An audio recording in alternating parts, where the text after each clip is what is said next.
the Battle of Andalus, that took place under the famous commander Tariq ibn Ziyad on the 28th of Ramadan in the year 93 Hijrah, corresponding to July of 711. And a few weeks ago, we gave detailed classes on Andalus. And 2 weeks ago, I myself was also in Andalus, and we visited some of these very sites. Tariq ibn Ziyad was a young general, 19 years old, and he landed on the Jabal Tariq, Gibraltar, with barely a few thousand men. And he laid out the land, and he sent for helps from Musa ibn Nusayd. And Musa ibn Nusayd, the governor, sent him a few thousand. At max, he had 12,000 men.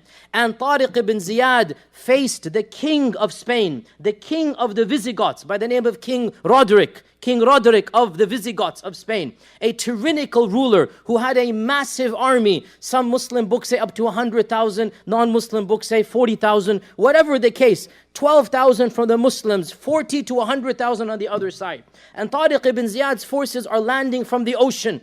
And the forces of the Franks and the Visigoths are on home turf. They're rested. They're the ones with the military equipment. And in a decisive battle, or I should say series of battles, that lasted 8 days from the 20th of Ramadan to the 28th of Ramadan. In 8 days, the Muslim forces continuously bombarded King Roderick's settlements outside of the land that is now Qurtuba, Cordova. And eventually, the Muslims won a resounding victory, so that they celebrated Eid in that year as the victory over the Visigothic kingdom. And this victory opened the door for the conquest of half of Europe. As we all know, the Muslims reached 100 miles outside of Paris.